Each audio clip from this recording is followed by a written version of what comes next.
ಗೋವಾ. ಇವತ್ತು ನಾವು ನೋಡುವುದು beach, party, fun, night life.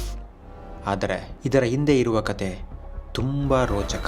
ಒಮ್ಮೆ ಗೋವಾ ಕದಂಬ ವಂಶದ ಆಳ್ವಿಕೆಯಲ್ಲಿತ್ತು. ನಂತರ ಬಹುಮನಿ ಸುಲ್ತಾನರು ಆಡಳಿತ ಮಾಡ್ತಾರೆ. ಆದರೆ 1510ರಲ್ಲಿ ಒಂದು ದೊಡ್ಡ ತಿರುವು. ಪೋರ್ಚುಗೀಸ್ ಸೇನಾಧಿಪತಿ ಆಲ್ಫಾನ್ಸೋ ಡಿ ಆಲ್ಬುಕರ್ಕ್ ಗೋವಾವನ್ನು ವಶಪಡಿಸಿಕೊಳ್ತಾನೆ.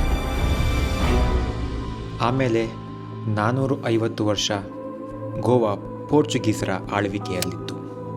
ವ್ಯಾಪಾರ, ಕ್ರಿಶ್ಚಿಯನ್ ಧರ್ಮ, ಯುರೋಪಿಯನ್ ಸಂಸ್ಕೃತಿ ಇವೆಲ್ಲವೂ ಇಲ್ಲಿ ಬೆಳೆದವು. ಆದರೆ ಗೋವಾದ ಜನರು ಮಾತ್ರ ಸ್ವಾತಂತ್ರ್ಯಕ್ಕಾಗಿ ತಮ್ಮ ಹೋರಾಟವನ್ನು ನಿಲ್ಲಿಸಲಿಲ್ಲ. 1961ರ ಭಾರತದ ಸೈನಿಕರ ಆಪರೇಷನ್ ವಿಜಯದ ಕಾರ್ಯಾಚರಣೆಯಿಂದ ಗೋವಾವನ್ನು ಪೋರ್ಚುಗೀಸರಿಂದ ಮುಕ್ತಗೊಳಿಸಲಾಯಿತು. ಗೋವಾ ಕೇವಲ ವೈಬ್ ಅಲ್ಲ, ಇದು ಜೀವಂತ ಇತಿಹಾಸ.